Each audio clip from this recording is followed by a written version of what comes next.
Okay. The time has finally arrived. Oh, yes. You'll notice this gets its own video. Because everything's just gotta get the fuck out of the way right now. That's exactly right. I was lucky enough to get a second viewing of this, which I desperately wanted, before doing this video. Because after the first time, it was just like, I wasn't even really sure where to start. I kind of still don't know. We're just going to kind of have to roll with this. Okay. And hope we reach a point at some point.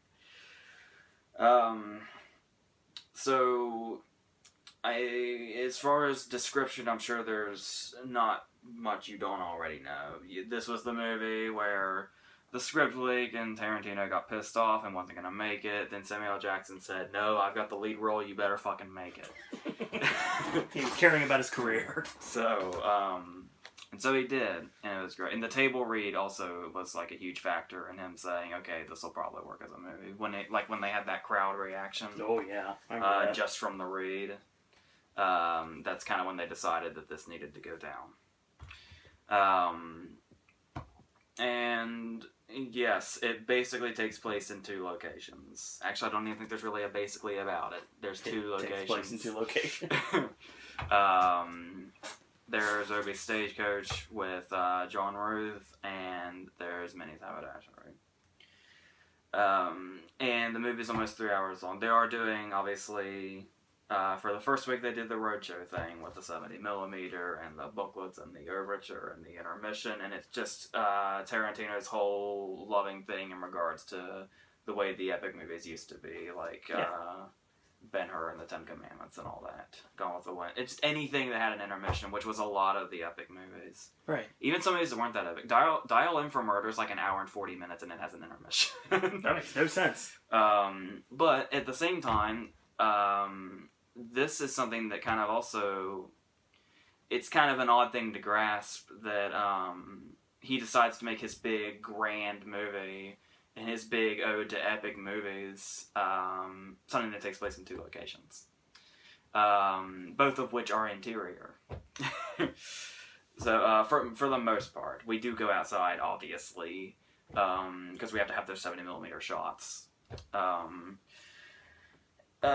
But at the same time, you do kind of, I don't know if it's just the, obviously I didn't see the roadshow version with the intermission and the overture and the intermission and stuff like that, but I had heard that he surprisingly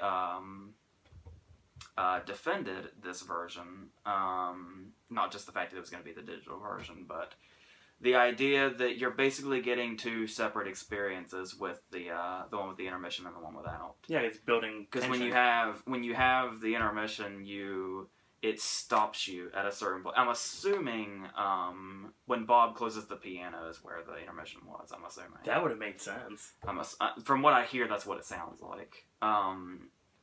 And you kind of have that little thing to where you kind of are left in a bit of suspense and wondering where it's going to go, and you can actually try to kind of figure out all scenarios in your head and stuff like that. And you have kind of that time to kind of gather yourself before you go in and the bloodbath ensues.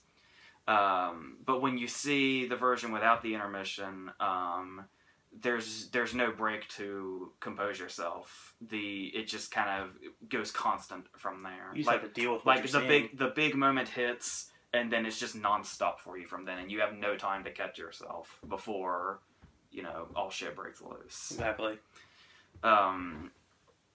So, yeah, it might sound like, and I've heard a lot of complaints about the idea of using the big fast 70mm when it's just in line. Apparently, it's not just like a replica or anything like that. Apparently, the exact lenses they shot Ben-Hur with.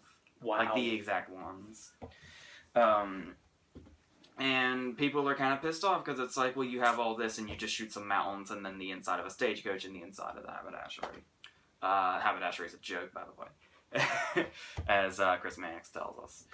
But it's definitely, you can tell it's shot in a unique way even when they're in the really small locations. because there's always like kind of light constantly coming in that kind of gives that this look you wouldn't really think of when you just think of being confined to two spaces. Right. Like when you see that, it's almost like you can't really see, but it kind of looks like the stagecoach has like a skylight. There's some kind of light kind of coming down on them, and it gives the whole look of it this whole other thing. Yeah, I can see and that. And then the way things are shown. By the way, and it's not just what you're looking at either. Cinematography also goes by the way the camera moves and like things are framed and shit. It all comes into play, but there's also some stuff like I really like that shot where I think it might be Warren and Bob are in the barn, and we pan back in, and it's through the window. Oh, I love that shot. Yeah, and then there's sometimes you don't even know where the light is coming from. Like I really loved Tim Roth's table is glowing through the whole movie. Did you notice that? Yeah. Like it just has this light shining down on it that's coming from nowhere. So yes, the whole aesthetic of it goes beyond just he shot some really great snowy mountain shots on the exteriors. So much more to it than that. And then we have, clearly it being a Tarantino movie, our character interactions and the dialogue is pretty much what the entire movie is for this entire 3 hours. Or 247 or 248, depending on which one you're seeing. So, that's another. Apparently, the Roaster also has a little bit more footage. Mm. If I'm going to assume, like, I guess some people were, like, getting pissy because they were, like, like, scenes were supposedly missing or something. I'm going to, once again, I'm just guessing here, but I'm going to go out on a limb and say that it wasn't, the extra footage is not, like, entire scenes. I assume they're just kind of, like, some of the scenes might be extended, if I had to guess. Though it's kind of hard to distinguish what is a scene when you never leave one location, but yeah, I think you get what I mean. Yeah, I know what you're coming from. So, this first interaction we have is with Warren and Ruth and Daisy, and to an extent, Obi. And it's... I don't know how to put this without sounding like I'm like it's a negative thing. But there's... And I suppose...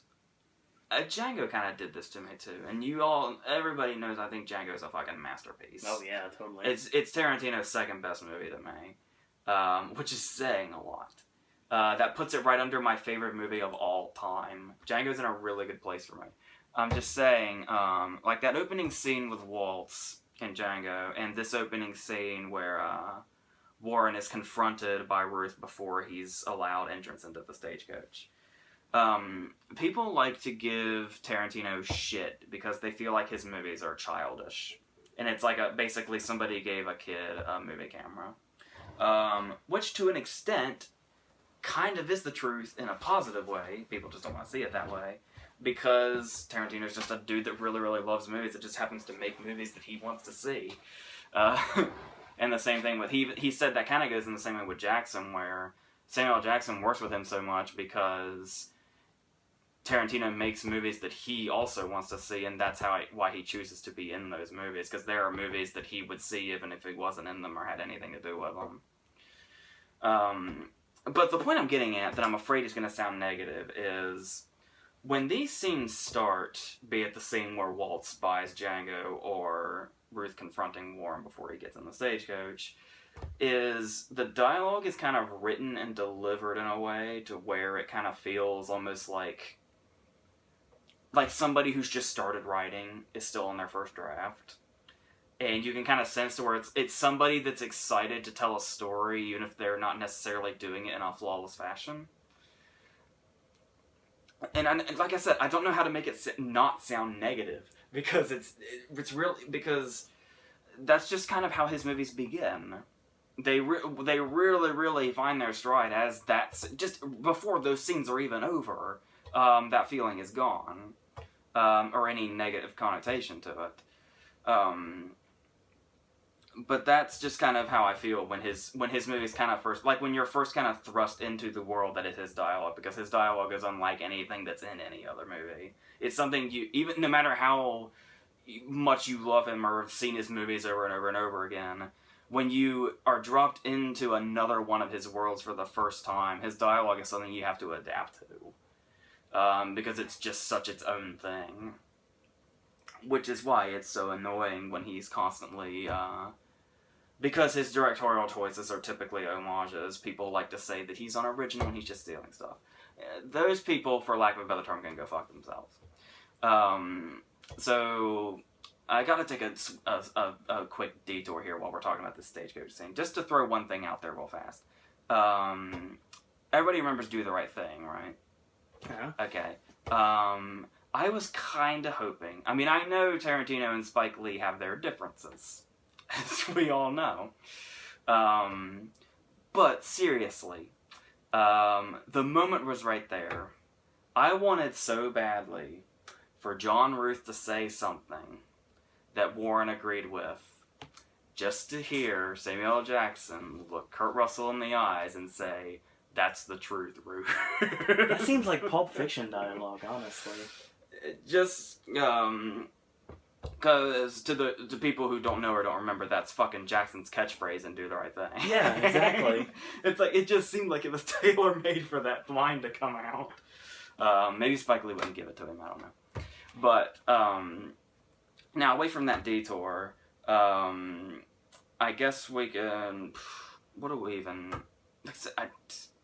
sometimes I just don't know where to start. Because we have 3 characters here who are all, I guess this is a good time to mention, when he was talking about when he made these characters, he compared them to, basically his idea for the movie was when you watch those old TV shows, typically the westerns, the most interesting episodes were always the one with the celebrity guest stars. Right. And they were always somebody really shady, and they always brought some kind of, this really, you know, salivating flavor to whatever episode they were in. And it was like taking those guest stars and putting them all in a movie together. Which is why every character is just so, just rich in character in general. Everything kind of went, like everything that would be great within one story, was put into 8 different people. 8 depending on how you look at it. That's more of a, obviously you probably see in whatever description you put that this video is kind of split in half. Right. So I'm trying to kind of be a bit vague on this side, but in the meantime we'll talk about, my mind is immediately wanting to jump to Daisy, so we'll go ahead and talk about her now. Makes sense. With Jennifer Jason Leigh just totally losing her mind in the best way into this role. She's amazing here.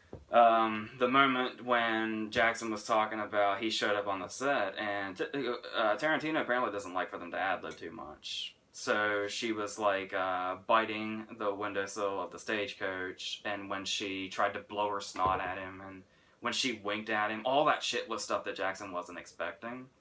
And his one response was like, "Has she lost her mind?" And then it dawned on him, he was like, "She's in Quentin land now." That's awesome. That's what went down.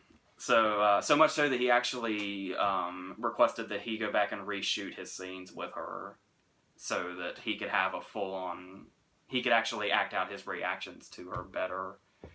Like Jim Carrey did on Man on the Moon. How he really became Andy Kaufman on the set. He wanted to be called Andy and everything. I don't think she had people calling her Daisy, but she did. Yeah, never know. She really found the mindset, I believe. She really did. Because she's played crazy before. We saw like single white female. Oh, totally. But this is kind of on a whole other level. She has one of my favorite scenes early on with the Lincoln letter. Yeah. When Jackson's first inclination is just to literally punch her out the stagecoach. Yeah, we'll come back to that scene. But the thing about it is, what's really interesting that we need to talk about right now while we're on the subject of her, is her relationship with Ruth is so incredibly fascinating. I kind of wish it had its own movie. Yeah, I could see that. Because looking at them, like, I don't know that I would have caught all this without the second viewing, but that's what it's for. This is like one of those. This is one of those movies that's like made strictly to be rewatched over and over again, like we did with Django. Yeah. But here, this relationship that they have is so. It's such a back and forth because obviously we know that Ruth, whenever she's just so much as steps out of line just a tiny bit, something brutal happens to her. People are making a whole fuss about that. We won't even. The Chris Brown Rihanna comparison. When we first see her, she has the black eye, so we already kind of get a hint of their relationship. That could have come from somewhere else, but probably no. from Ruth. Ruth probably opened her in the eye. But just watching this, and it's through the whole movie too, because we already get a sense that it really does not take much to provoke Ruth to just beat the shit out of her. No. How do you like the sound of the bells, bitch? Got a big laugh in the theater. It did. And of course, people laugh at that line, but then they recoil when they see the blood running down her head. That was a cool reaction to see. No lie. But the thing about it is, 1 minute it's like that, but then in the next minute it's like their best friend. At first it caught me off guard because she just kind of like said something, and I was like, that's weird that she'd act like chummy with him. But that's like, as we see their relationship throughout the movie, that's actually like a common thing. They have like a brother and sister thing going on for most of it too. Because then there's that little thing they have where you would think it'd be something that get her slapped. I was wondering what was going on when she just started poking him. And then it's so he can give her like her fucking chewing tobacco or whatever that was. I thought there was beef jerky, but I'm not positive. I need to watch it again. That's what it looked like to me. It could be one. That's probably more likely to come to think of it. That's what it looked like. Because he's like, I only have one piece left. And he gives it to her. And she's so animalistic when she bites into it. Oh my god, but, I know. But that goes through the whole thing. And you just kind of never know, like, when it's on her, because it's her job to shut up and his job to be the loudmouth. Right. So whenever she talks, it's either going to be something he wholeheartedly agrees with, or she's going to get slapped for it, or punched, or beaten, or whatever the fuck. And you don't really know which reaction Ruth is going to have to it. Because there are moments, even in the haberdashery, where they like have a laugh together about whatever happens. And then there's one moment where one is immediately followed up with the other. And it was almost like kind of nice and sweet almost. Despite the fact what had just happened. When he was saying, it's when he has to uncuff her so they can eat without, making a mess at the haberdashery. And he uncuffs her and he says, if you so much as move, I'm going to put a hole in your goddamn throat. And immediately after that line, he like brushes her coat off. See, that's where the brother and sister thing I think comes in. It's like there's serious heat between them, but they seem really like loving most of the time. It's weird. Yeah, because then there's I almost went into spoiler territory. We'll get back to that. No worries. And then there's the stuff like the use of sound too. There was one moment after Mannix has found his way on the stagecoach,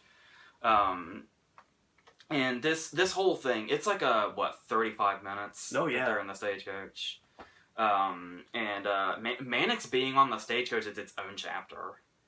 So that kind of gives you and you kind of.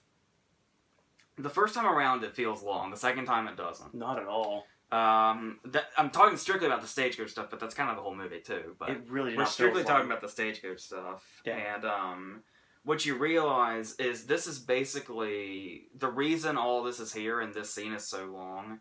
It's that what a lot of people aren't really jumping to immediately. That's right in front of their damn face is the title of this movie. Every single person in this movie is seething with hate for something or something else. Right. Even the people that seem like kind of it's funny because it just kind of I caught myself saying it, and as soon as I said it, I was like, "What the fuck am I even saying right now?" But the first thing that jumps into your head is Chris Mannix is the closest thing we get to a good guy. Yeah, that is but true. But Chris Mannix is like the biggest racist in the movie. Exactly. I mean, yeah, Daisy's throwing slurs left and right, but Mannix is like... he led an army, Mannix Marauders. It's in his blood. Exactly. And he fully goes for what's in his blood. And he will let Warren know this without even flinching. Even with a gun in his face, he will let out his racist stuff with Warren pointing a gun in his face. He doesn't care. Not at all. Because that is just how passionate he is about what he feels and what he hates, really. But there's this particular moment when they're talking about the big fire that Warren started. One of those moments where Ruth and Daisy have a laugh together. Yeah. And it's this, when you listen to it, it's really like it's barely there. Or maybe the sound in our theater was just shitty, I don't know. But when he's telling the story, it's like you can hear like burning and screaming as he's telling the story on the soundtrack. But it also kind of sounds like it could be Obi's horses. They all just kind of blend together and you're not quite sure what you're hearing. I thought that was a really cool effect. Okay, so it's not just me. We totally did hear burning and screaming, right? Oh, no, it's not just you. That wasn't okay. Good. It was very faint. Like I said, the theater was not the greatest when it came to sound, but you knew that going in. Okay. And then once we get there, we meet our other characters. The first one we meet is Bob. There was a really great comparison I heard recently where they said that Bob is basically the Western version of Kenny from South Park. That's great. And then, of course, we have... Is everybody here a regular? By regular, I mean they work with him at least once. Because we have Dern, who is in Django, we have Goggins, who is in Django, Madsen, obviously, and Roth, obviously. I think our only new people are Lee and Tatum. Yeah, you talking about Parks? So, he was Earl McGraw's son, wasn't he? Yeah. And Kill Bill. So, the thing about it is, and they all have kind of their own thing. Some of them have... Walton Goggins said something during one of the Comic-Con things, which is true to an extent, which is, to use an obvious metaphor, all 8 of them are a team in this haberdashery. And the great thing about the script and the movie itself is that at some point or another, every actor gets the ball and gets to do their thing. I do kind of feel like Bashir and Madsen kind of got the shit into the stick a little bit. Mm-hmm. They totally get their scenes, and they're totally great in those scenes. It's awesome. But they don't get near as much to relish with as the others do. And which is interesting, because I would have really liked to have seen... Bob especially seems like a character that definitely... He's definitely got something in him that... He's like the most mysterious character in the movie. I'd like to see him in like a Bastards movie, that character, because that would be more fun to see what he was actually originally supposed to be French instead of Mexican. Yeah, I was reading that. Yeah. It was going to be the guy that Londa interrogated at the beginning of Bastards. Right. French Liev Schreiber, as I like to call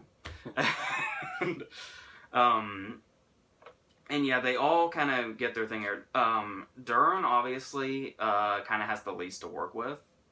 But he definitely gets those moments. Yeah. Where he really gets to... He's another one of those people where he almost seems like, on the surface, he could be one of the more stable characters.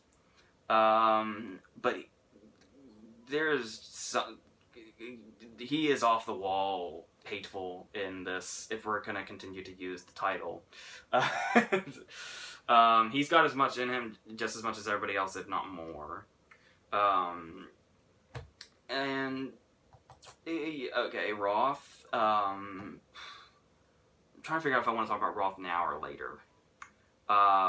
For now, I will say I kind of knew. I wasn't watching the trailers, obviously. but I heard them. Mm-hmm.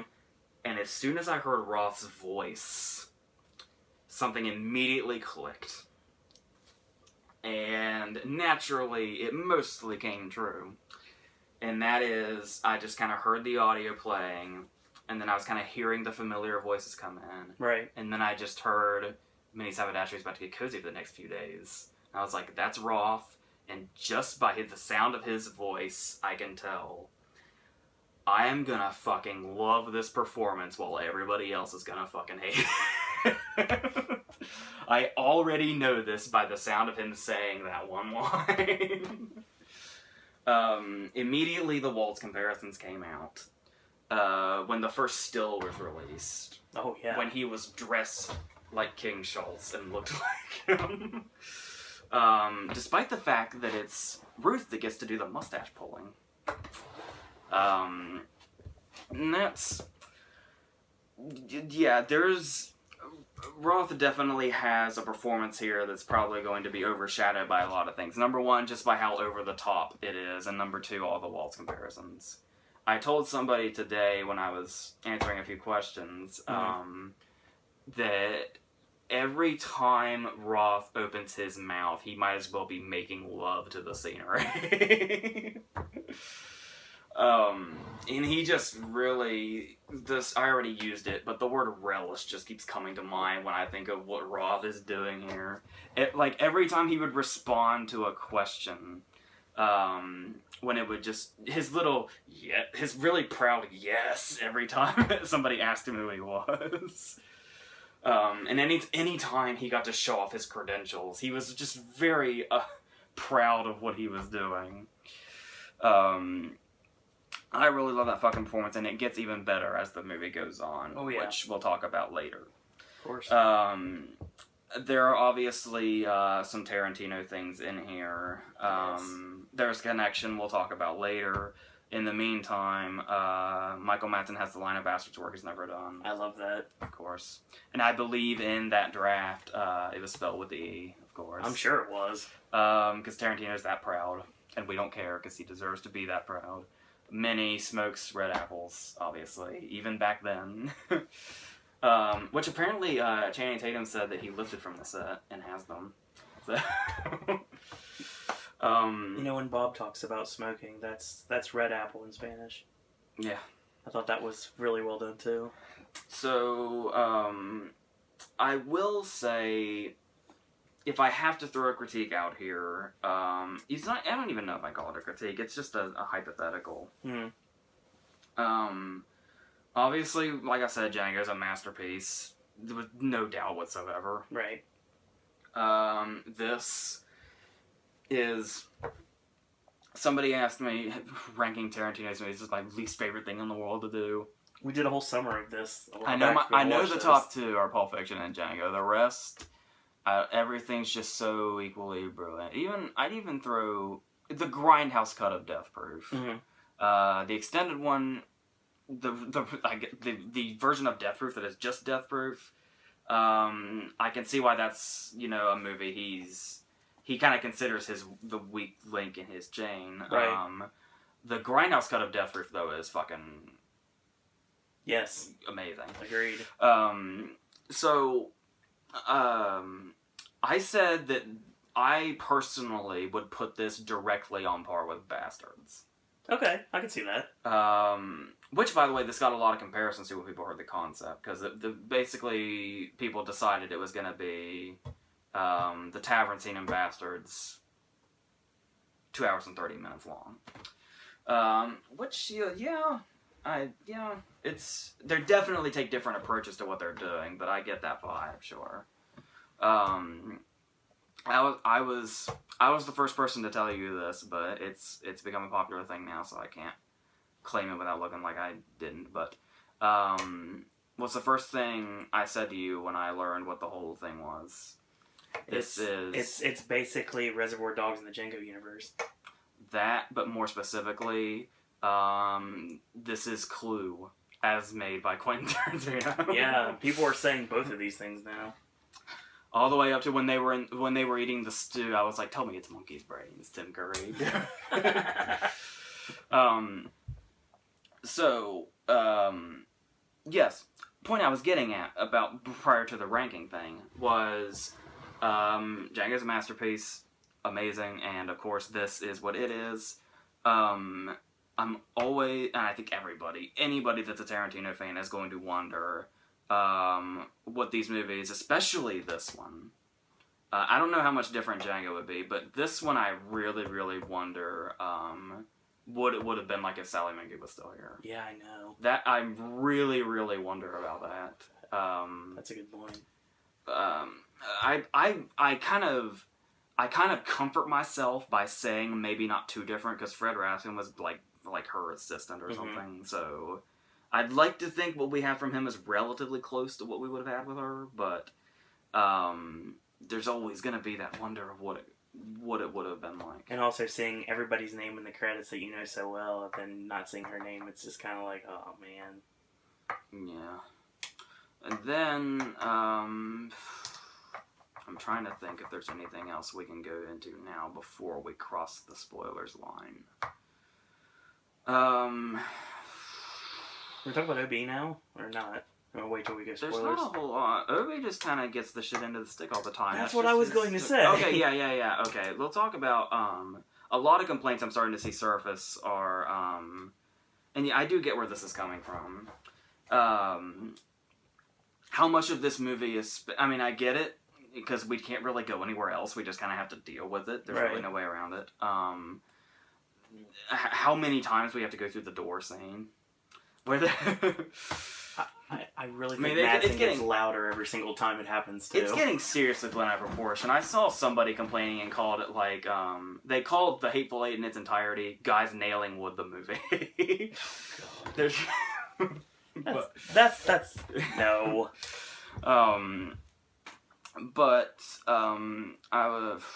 I feel like I just like it how everybody gets so angry every single time that someone doesn't understand to put the block of wood on there more than once. Joe Gage gets really pissed off every time. Joe Gage gets louder and louder every single time. And it's like that's the most animated Madsen is throughout the movie, and we never see him say it. The camera is never on Joe Gage when he's screaming about the door. No, the best one is when Daisy is like screaming along with, and like Ruth's just like, "Shut up."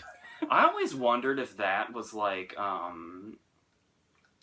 you'll notice. This is kind of another thing between the Ruth-Daisy relationship, which is probably something I'm going to keep coming back to, because it just keeps swimming around in here. Right. I couldn't help but wonder the second time. Like, the first time I just thought it was funny, because it's like, Daisy just likes being loud and, flamboyant or whatever, and just kind of not caring about what's around her and just being who she is. Animalistic is a term I used earlier. It's very fair to say that. There's that moment where John Ruth approaches Smithers to introduce himself, and Smithers dismisses him and says, you are a hyena. I could hear before I even heard him say it, I could hear that line in Bruce Dern's voice so vividly. True. And you can kind of see that Ruth is kind of hurt by it, almost. So I almost wondered if it was kind of like a standing up for Ruth thing when she knows, because it's really wigging Smithers out when Daisy starts screaming in his ear.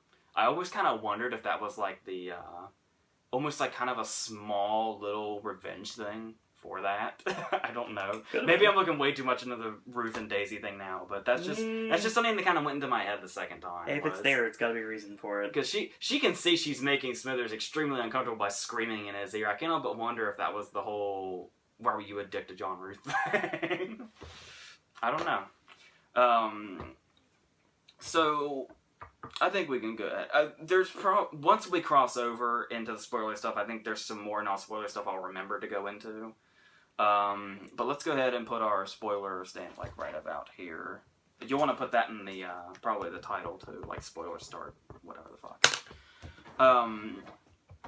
Now, one thing I want to talk about immediately. So, if we're gonna cross the spoiler line, let's go ahead and start with a big ass spoiler to start this off with, and that is just the whole Channing Tatum thing. Yeah. Number one, it was very interesting. It was originally James Remar that had this part, which makes a lot more sense. Yeah, it really does. Because here's the thing: it was originally James Remar and Amber Tamblyn, right? And then it became Channing Tatum and Jennifer Jason Leigh, and they're playing siblings. I can totally buy James Remar and Jennifer Jason Leigh as siblings, and I can totally buy Channing Tatum and Amber Tamblyn as siblings. But yeah, this is odd. It's very bizarre. Because when I saw the part that I knew Channing Tatum was being sought out for the part. Right. And when I saw that he had it and that's what it was, I thought they were going to change the relationship. But no, he just has a sister that's like 30 years older than him. Hey, or no, 20 years older than him, excuse me. Sorry, Jennifer Jason Leigh. Dear God, man. I didn't mean it. That stuff happens, though. 20 years. 20 years. Right. But for some reason, because he looks... Because they both look younger than they actually are, so it's not really... When you see them in the movie, too, because they've kind of... Tatum's not exact... He doesn't look too different, but he's still kind of got the rugged thing going to where he's not like babyface Tatum or anything. No. He looks like if Leonardo DiCaprio was in Maverick. I don't know, it's just that slick back hair and everything. But the thing is they didn't take away from it too much, because the idea that I heard, which got me immediately, because I was like, oh my god, of course. It was a callback to casting Henry Fonda as Frank in Once Upon a Time in the West. Which, not to say, before you freak out, that's not to say Tarantino was saying that Channing Tatum's on the level of Henry Fonda. It's the idea that somebody who is known for playing these very non-threatening, mostly good characters, as this stone-cold killer psychopath. Right. Frank's blue eyes, I think, were a big deal with his character. Because it was just so not the kind of role you were expecting out of the person you're looking at. And that was kind of his callback to Fonda with casting Tatum. And another thing you'd kind of wonder, that would kind of throw you off immediately, is you probably think, when you hear about this, that Tatum seems a bit too modern. Just kind of modern looking in general to be put in a movie like this. I'm not really quite sure what they did. Like I said, they dirty him up a little bit, and he's got kind of facial hair coming in, and his hairstyle's different, but he's just something about whatever they did to his appearance in a subtle kind of way. Weirdly, he just kind of fits right in. I know a lot of people think he's distracting. A lot of people think he's miscast. I don't feel that way at all. It's like we get the scene where he's under the floor and it's the big reveal, and all that. And I was like, well, okay, I thought that was a little premature, just by a little bit. And then, of course, we get the big introduction. And I was like, how is Tatum going to do this? I wonder. How's this going to go down? And then we get the introduction, and it was just kind of like... it was like this weird, magical thing, and it's such a small thing, and it really doesn't necessarily take a great actor to do this or anything, but the second he pulled down his bandana and said, "I'm Jody," in that voice, I was like, oh my god, this works completely. Oh, yeah. As soon as he says that one introductory line, I bought him from then on in the role. Which, I knew it was... You knew with Foxcatcher and stuff like that, there's something, there was a type of... I don't know, dramatic's an interesting word to use in this particular case, but... He has acting range, is what it is. Yeah. And just because he's Channing Tatum, people will deny that up and down, even if they're staring it directly in the face. But really, that scene, where obviously he doesn't last long. No. But that one scene that he has with Dern, like I keep telling you, I keep comparing it, and when I see it in my head, I keep seeing the scene between Calvin and Steven in the library. It's like set up in exactly the same way, with Sweet Dave's body kind of in the foreground as it's looking up at them. Yeah. And just that, this really should not have worked, really. Like, he really sold Foxcatcher and stuff like that, and he's a great comedic talent in the Jump Street movies. But putting him in a role like this so soon after we learn he actually has range, because Jump Street and Foxcatcher just kind of snuck up on us recently. Yeah. He was fuck that Magic Mike stripping guy for a long time, the Step Up guy. But to drop a role like on this immediate, and when every interview he's done, he talks about how fucking intimidated he was on this set. He was like scared shitless to do this movie. But in that like 3 minutes that he has on screen, I felt like he established Jodie as a character. I felt like I knew exactly what Jodie was like before we met him. Right. Just in this 3 minutes that Tatum establishes him, and this conversation he has with Dern. I kind of, like, I could see an entire movie of Jodie in my head just based on this 3 minutes when he has the interaction with Minnie and then the conversation with Smithers. The whole chapter is devoted to it. So I thought a lot of people, I get that it's a hard thing to buy on the surface, but it really worked for me. So I was really happy to see them, to the point that I was actually, I mean, it's kind of a great moment. Like, it's just a very, very, Jodie's death is like an absolute classic Tarantino moment. Oh yeah. And it wasn't going to be like that. They actually changed how he was going to die from the original. Mm-hmm. Well, that's the thing, is the original ending happens in the movie. Mm-hmm. There's just an extra half hour that goes in a totally different direction. Dude, when that happened, I was actually quite sad to see him go so quickly. I mean, I know that's kind of the whole idea. Like, you establish him, yeah, and he's this big, bad villain. Like, he's basically, when you look at it from a technical standpoint, Jodie is basically the main villain of the movie, because he's the whole orchestration of this.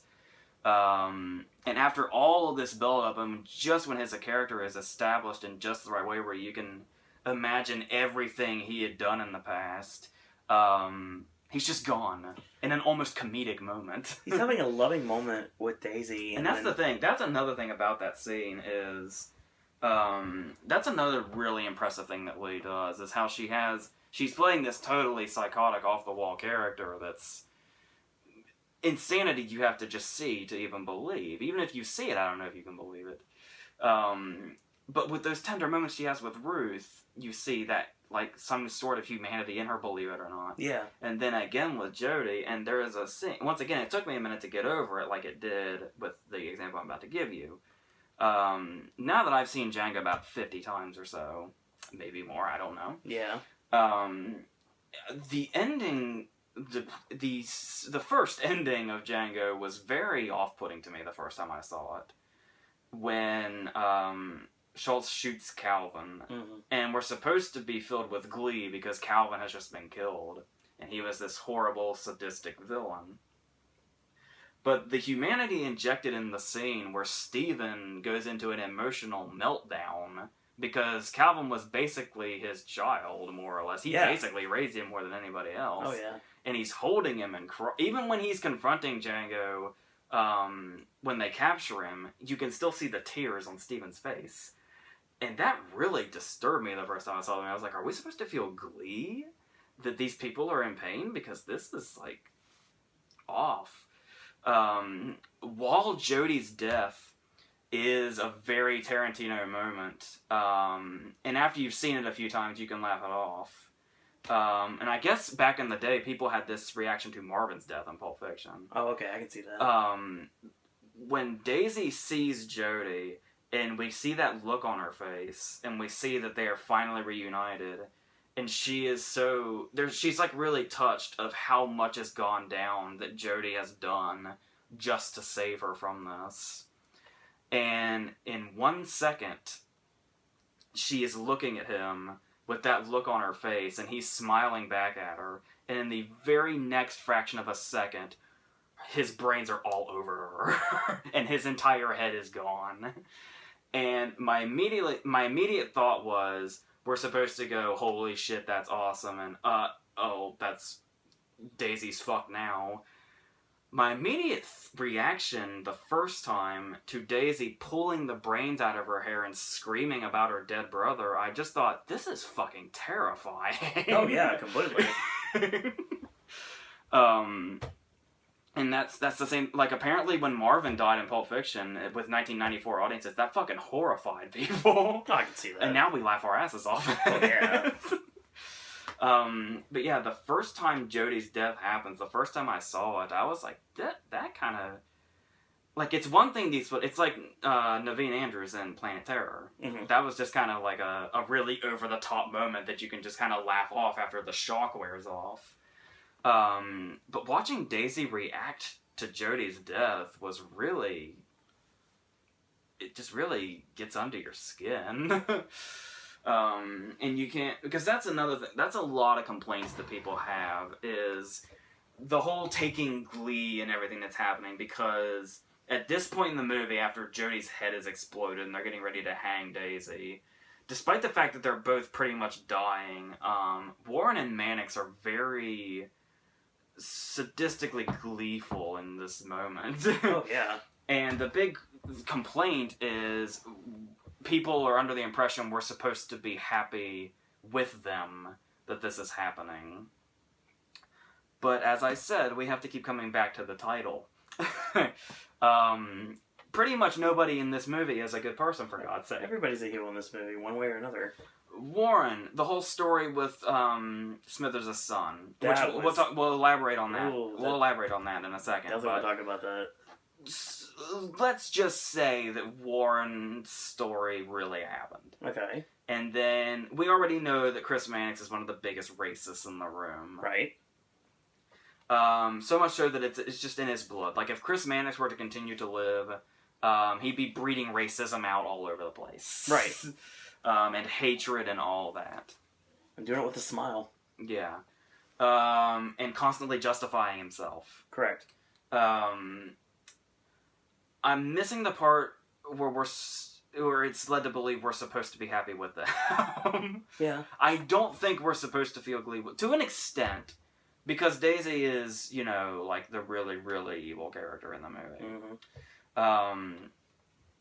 Though we know just as much about her background as we do Warren and Mannix's. God knows what they did that wasn't mentioned in dialogue.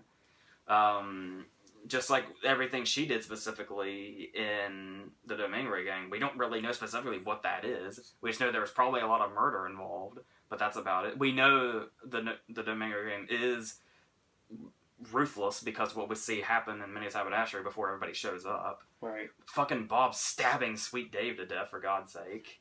Yeah, that was really intense. Right in front of Bruce Dern, too. It's a nice appearance by Gene Jones, by the way, who was in No Country for Old Men and The Sacrament. So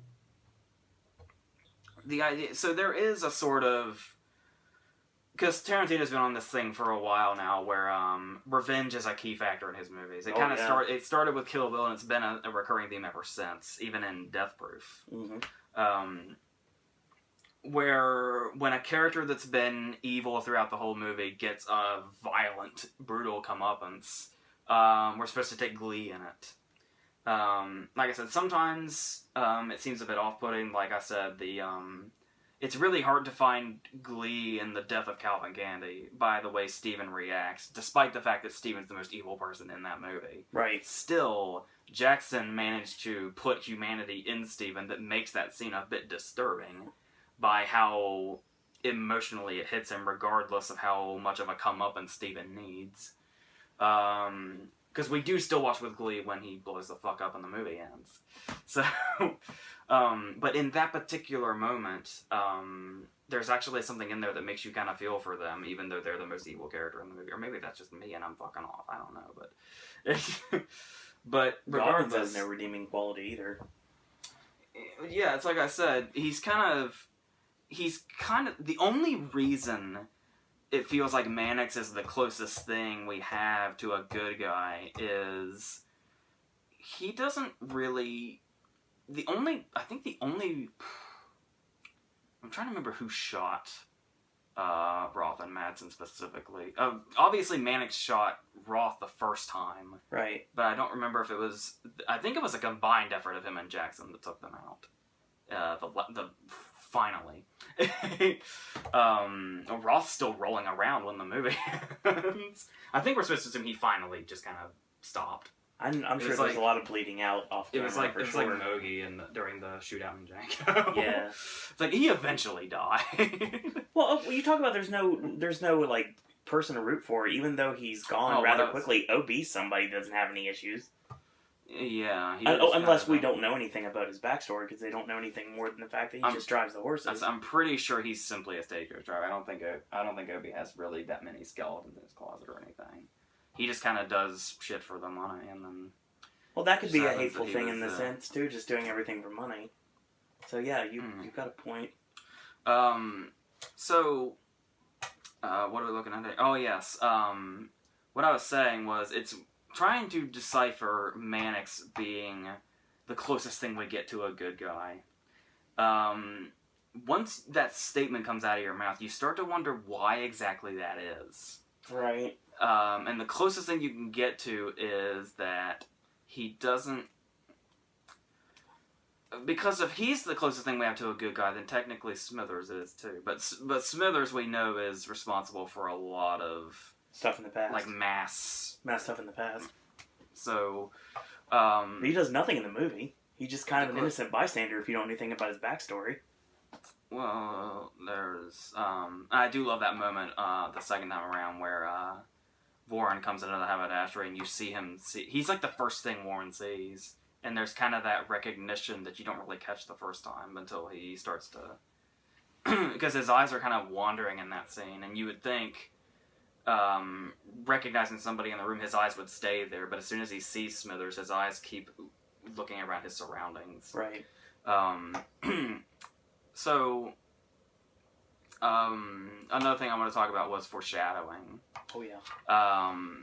One thing that would have never occurred to me was the moment when Daisy gets punched and they go flying out of the stagecoach like my pen just did by accident. I love that scene. And they're laying there, and Ruth screams, "You about took my goddamn arm off." Yep. I was like, that makes sense now. Great sense. And maybe there's... I love the... I know people are kind of pissy about the whole door thing, but I do love the recurring theme that it is obviously Bob that's responsible for the door. Because the first thing that happens is Ruth fixes the door, and then he turns around and says, who broke the door wasn't that Mexican. And it's like, the second time around, you're like, yes, it was. And then I love that moment when he and Warren come in. And Warren also kind of knows it's him, because he says, he basically alludes to, did you break the door? And Bob's response is, just fucking close the door. Don't change the subject. Of course I broke the door. Another one I noticed this time around was, this is another one, maybe I'm reaching a little bit, but something that really, really struck me the second time around as foreshadowing was when the first batch of coffee that's there when they get there tastes like shit. Right. So one of the first things we see Ruth do when he gets to the haberdashery is take a drink of coffee, and then it expels out of his mouth. Oh, wow. Nice. And so I was Didn't thinking, think about that, but that's true. I wonder if that was on purpose. Sure was. And how familiar that's going to look later.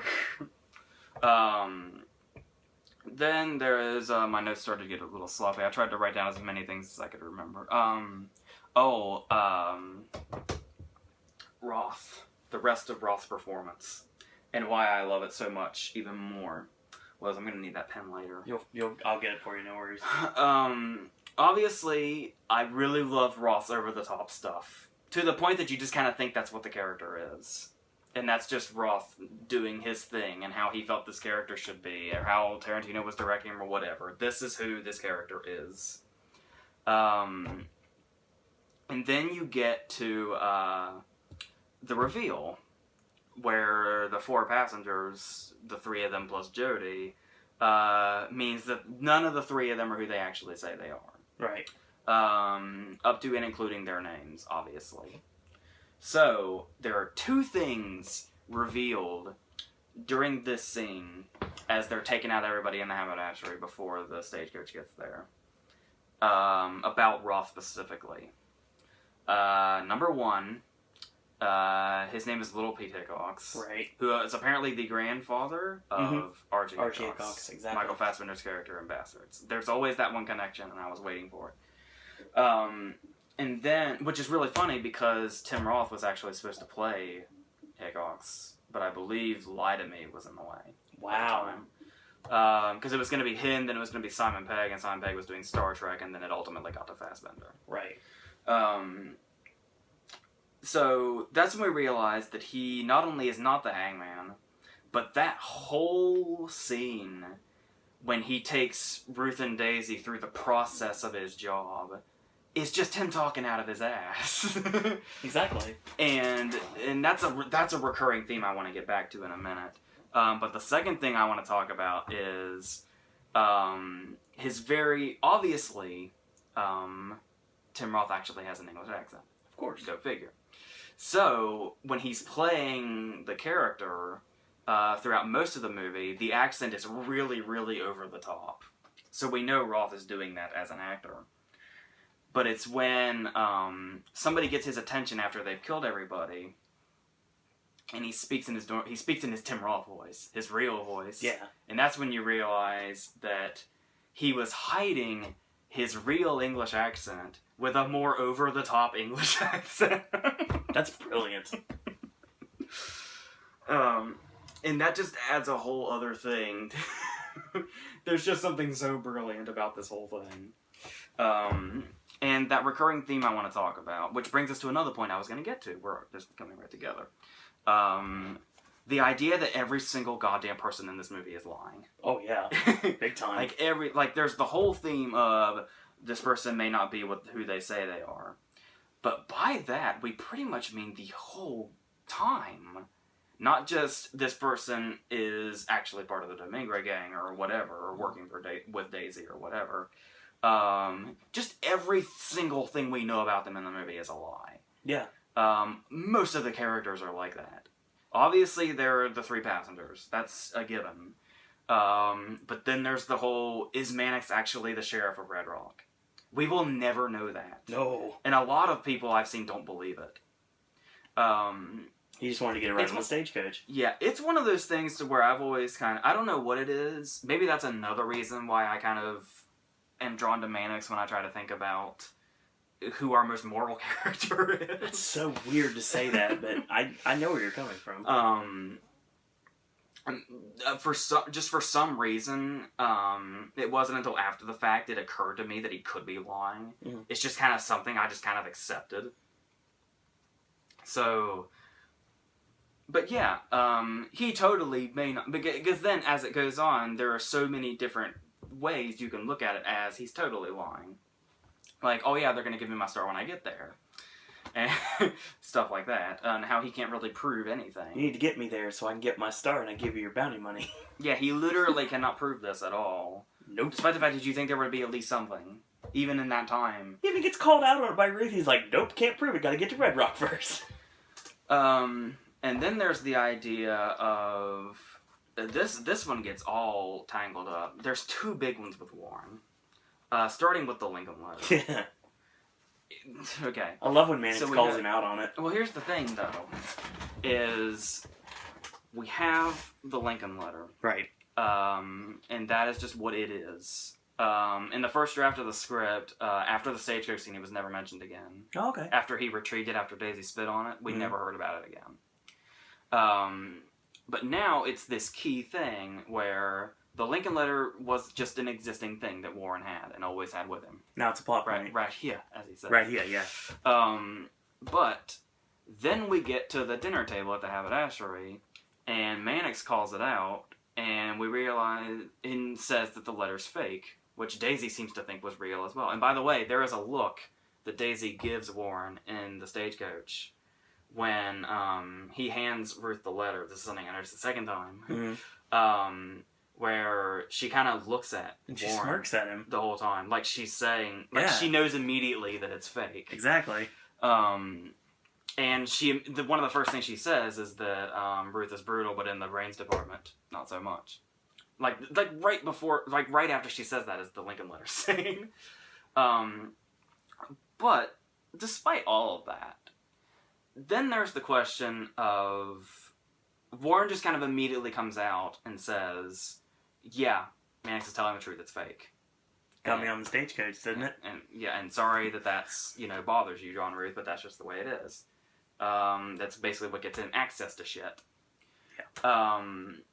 But at the same time, Warren has been proven to be a very, very good liar that can pull stuff out of his ass, right. Which we'll talk about in another point. Of course. Which is he lying about the letter being real to Ruth to begin with? Or did he decide to lie to get, what's the term? Is he lying about the lie? Is he lying to kind of have, an upper hand on Mannix? To just kind of go along with, the letter's fake.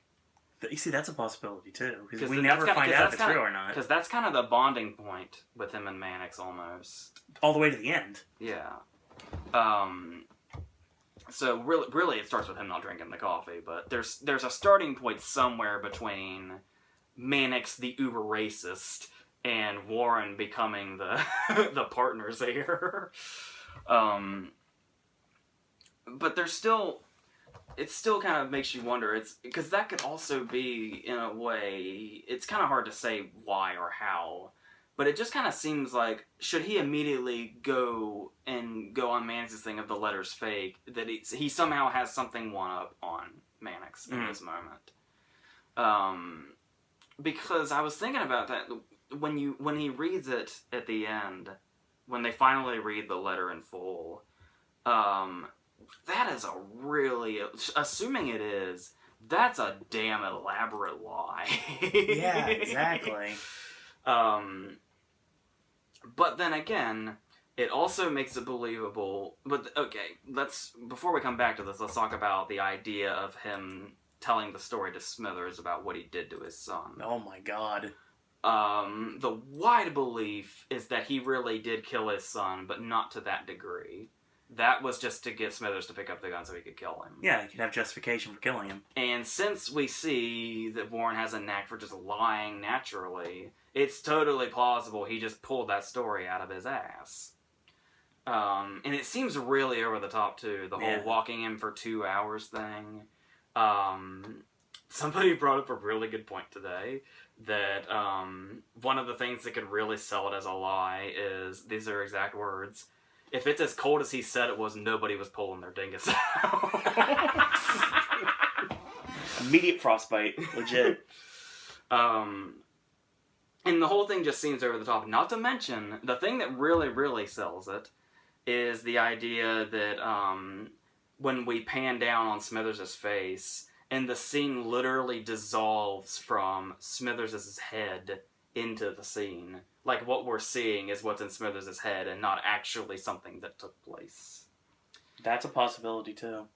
So, that in itself begs the question. Does that make Warren such a good liar that the letter is fake? Or such a good liar that he was lying to Mannix about lying about the letter? Either way could be plausible at this point, honestly.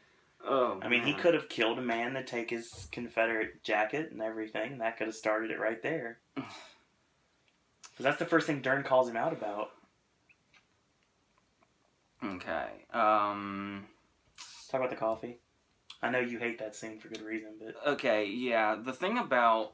This is another thing. This is another thing. This is where supposedly the intermission was. Like, the narration was right after the intermission, like, was catching people up. Kind of like the word scroll in Django, when they got right before they went to Mississippi. Yeah, that would have worked, actually. And it really, really gives that that classic murder mystery vibe when we get that narration about his delirium of somebody poisoned the coffee, and we see the black glove come in and do it. It's so classic murder mystery, and it's really where the movie reaches an exciting point, despite the fact that it kind of cuts itself off a little too early, but we'll kind of go into that a little bit. The question was, does it really... Because the narration wasn't there to begin with. Okay. So it was just kind of a surprise thing when Obi just starts, yeah, and then Ruth, and then all the shit. I know you hate that scene. It's very effective too, by the way. I know you probably couldn't watch it either. No, but the thing about it though is, would it have been? The big question is, would it have been better, more effective, and more shocking if we didn't know that the coffee was poisoned until that happened, and that we were told in such a blatant way? I'm all for this Hitchcock thing. Tarantino. I know people fucking hate it when Tarantino shows up in his movies, because it just gives them something else to nitpick. But the one thing I kept thinking was, I really like Jackson's narration in Bastards, and stuff like that. I was wondering if maybe it's not so much that the narration is so blatant and makes everything obvious and kind of kills some more suspense you could have had in there. But if it might be a little too distracting that it's Tarantino's voice. And if it had been somebody with a more kind of a less distinguishable voice, I guess. Because, like, I mean, everybody knows Samuel L. Jackson's voice. Yeah, but of yet, course. the narration in Bastards didn't feel out of place. Not at all. And here it's kind of like I totally get where they're coming from. Where it kind of there's totally opportunity for suspense there that you get rid of with the narration. But I can't help but wonder if it would have been maybe more effective if the fact that it's so clearly Tarantino's voice talking to us directly, as if he's speaking to us like from behind the camera. If it doesn't add a bit of distraction that kind of takes away from the scene that would have been there with a less obvious narrator. You know why Waltz backed out? Was it to do Spectre? I don't think he was even really involved in it because Ruth was written for Russell, and despite popular belief, yes, Mowbray was written for Tim Roth. Why couldn't from Waltz the have get-go. been the narrator? That could have worked. Yeah, well, he's also got a very distinguishable voice. I think that. Yeah, good point. that would have maybe been even more distracting. All of a sudden, Morgan Freeman's voice comes up. This is what happened with the Damagoo coffee. Yeah, what's with Kurt Russell not being able to pronounce Demingray the whole movie? I think that's hilarious. I think it's great, but I mean, it's an interesting little thing, a little small thing that comes in. And that's another kind of critique I have, which is a lot of people found some redundancy in the whole nailing the door shut thing. I love that, and actually. yeah, there are. I mean, I know it's very important to all the other characters as to who she is, even though we learned that most of them already know. There are a lot of scenes that are just John Ruth telling us who Daisy is. Oh yeah, and what they're on their way to do, and I get the importance of that. Yeah, it felt like that scene might have happened maybe one more time than it really needed to. Because he kind of goes around and kind of introduces her to everybody individually, and then there's the big scene where he stands in the middle of the room and does it when she does the miming and waves to people and stuff. Yeah, that's in the... Well, the thing, though, is we kind of really only needed that moment. Like, him standing in the middle of the room and announcing what all was going on probably should have happened as soon as he walked into the haberdashery. Agreed. Well, despite the fact that Bob wasn't there and stuff, but for the most part, yeah. But still, you know, there wasn't really anything that was gonna, you know, pull me away from this or anything. And that's another one of those moments I kind of liked between John and Daisy when it's like a team effort to get the stew. Where did you notice that he gets the stew for both of them and she gets the drinks for both of them? Because it kind of has to be a joint effort to stay handcuffed and do all of this.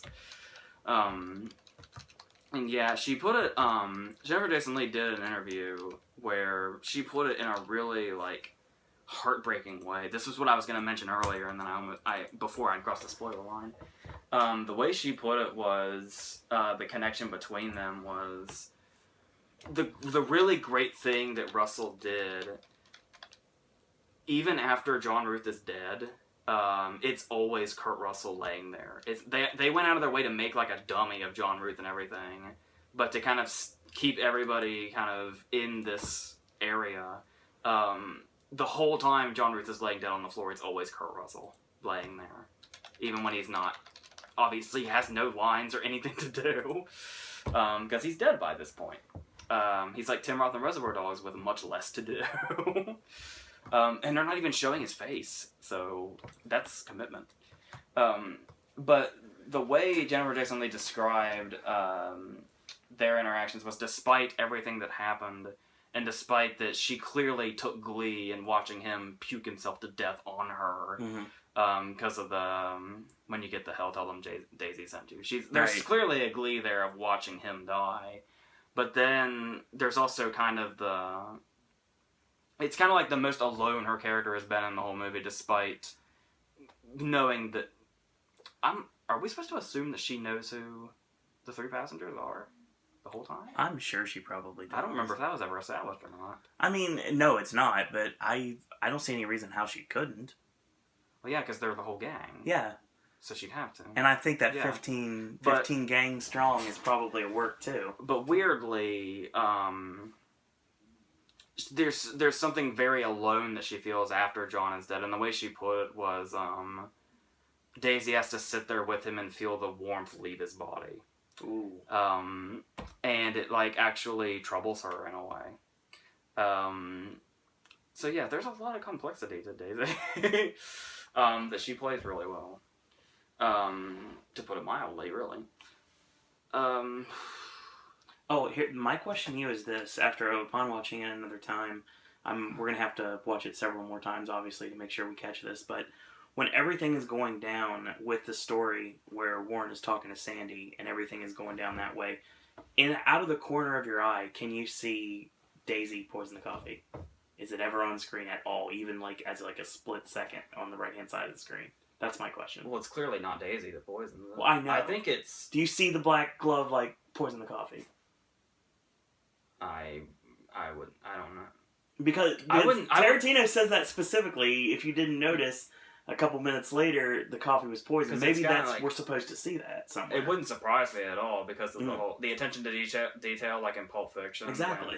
In the opening scene with Pumpkin and Honey Bunny, you can see Vincent going to the bathroom in the background.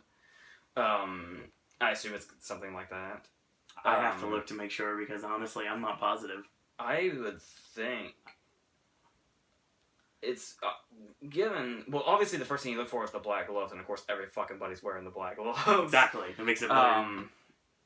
I always assumed that, given that he's kind of the one that kind of breaks and just goes hasn't said it, and given the point in the story that they're at, I kind of believe Joe Gage when he says it's him. Mm-hmm. So I'm gonna assume it was him that did it, but not that that matters, because we know they're all in fucking cahoots. But just to kind of single out who probably poisoned the coffee, I'm going to assume it probably was Gage. Yeah, when Warren calls out Bob, and for the whole line about no dogs and no Mexicans, and took the sign down. I just want to mention we start allowing dogs. I guess this is spoilers for a couple of movies, but I was pointing out to you. I don't know what Damien Bashir did to everyone in Hollywood. Yeah. He got his Oscar nomination in 2011. Right. And then ever since then, every time Damien Bashir has died in a movie, it gets more and more gruesome every time. It's true. Because he got tortured and graphically lost an eye and all that shit in Savages. In Machete Kills, he gets straight up decapitated. And then in this, not only is he decapitated, his head just fucking explodes. What are they going to do? It's like the way the Coen brothers treat Steve Buscemi. It just gets worse and worse every time. I don't think there's anything else you can do. But I didn't think that his head was going to explode in the movie either. Yeah. Yeah, because I had heard, way back when the movie was first screened, I had heard about the movie had exploding heads in it. And I was like, well, that's pretty over the top for this. And I was like, how in God's name do their heads explode? And I should have immediately thought it's a Tarantino movie. Of course, they just get shot. That's all it takes. But of course, it's also actually ends up being a plot point that they lose their entire heads, because they're all bounties that can't be had now. Right.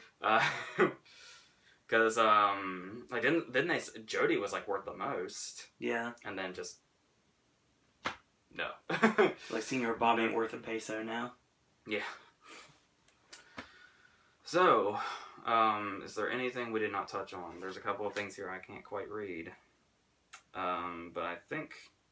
I mean, it looks breathtaking. It really does. I love the scene with the slow motion horses on the stagecoach, how they keep moving. I think that looks absolutely amazing.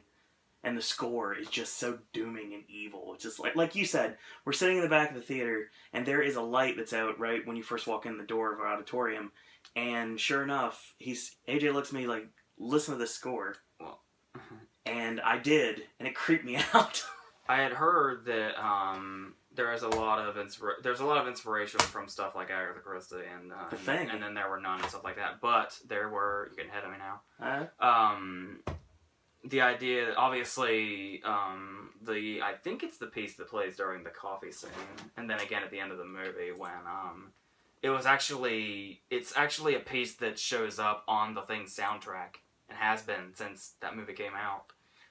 But it was never actually used in the movie, so it was totally usable in this around all the other music that he made specifically for it. And the idea that they take this story that's just really, it's not even a murder mystery until John Ruth dies and Obi. Right. Because then it's an actual murder mystery. But then there's almost really not a lot there, because I really like the idea of... One thing I really thought that they could have really used to add suspense that just feels tailor-made for suspense. I mean, I know it's a great twist when we pan down and we realize Jody's been under the floor the whole time. That was awesome. But I feel like there was a great moment of suspense where we could have had... We don't know that anybody's under the floor yet. Like, you could... Like, the whole scene... Like, even... Maybe end the scene... I'm trying to tell Tarantino how to edit his movie here. I know I'm way out of line, but just hear me out. I'm just throwing another suggestion out there. I'm not saying anything. I'm not saying the movie's not fucking perfect the way it is, because it really is. Indeed. But what I maybe would have done was have Obi and John Ruth die, and then we go to the next chapter of The Four Passengers. And then that whole thing plays out, and then we see Jody go under the floor. And then the whole scene where he interrogates the three passengers and kills Bob and all that plays out with us already knowing that Jody's under the floor. I feel like there was a lot of suspense that could have been had if there was a larger amount of time between us knowing that Jody's under the floor and them not. But we pretty much find out at the same time. Because as soon as we realize that Jody's under there, he shoots Warren in the balls. Yeah. I really felt like there was a great opportunity there for us to know that Jody was under the floor and for the other characters to not. But we never get that moment. So, I felt like that could have been an asset. But, like I said, the way the movie already is will no doubt... It definitely works as is in a totally different way. I'm just saying that could have been another way the scene could have played out. That I think we could have gotten some really effective stuff out of. But, yeah. So... Even all the other characters, which are not really fleshed out, they're only part of that one chapter, and that's it. I mean, they do what they do. It even has that big trademark murder mystery scene where Warren is basically the detective. Right. And he's going over the whole, like he sees the jelly bean on the floor and there's all these clues around, and then he's putting together what's what, the sign about the dogs and the Mexicans, and just, it's that classic, Thin Man scene where the one detective puts everything together in one place. And then there's kind of a bit of a shitstorm before the finale. Only this is just a gigantic shitstorm, and then plus a few extra things. And conflicts. So yes, this is a crazy ass fucking movie, as I said in the prediction video. Yes, it is. And it's definitely pure Tarantino, and it's really interesting to see. It's just a weird concept to see a movie that turns out so well, and knowing how close it was to not being made. Yeah, it's crazy, isn't it? When you really think about it. So, yeah, it's definitely one. This is definitely going to be... Tarantino movies are really just... They really, really shine during rewatches. Like I said, this is a movie that's made for people to do that. Because you pick up things you didn't see before. Just like you did. Yeah, it's like a mystery is like the perfect Tarantino thing, because all you want to do is watch his movies over and over and over again. And if there's one type of movie that makes you want to watch it over and over and over again, it's a mystery type thing. Agreed.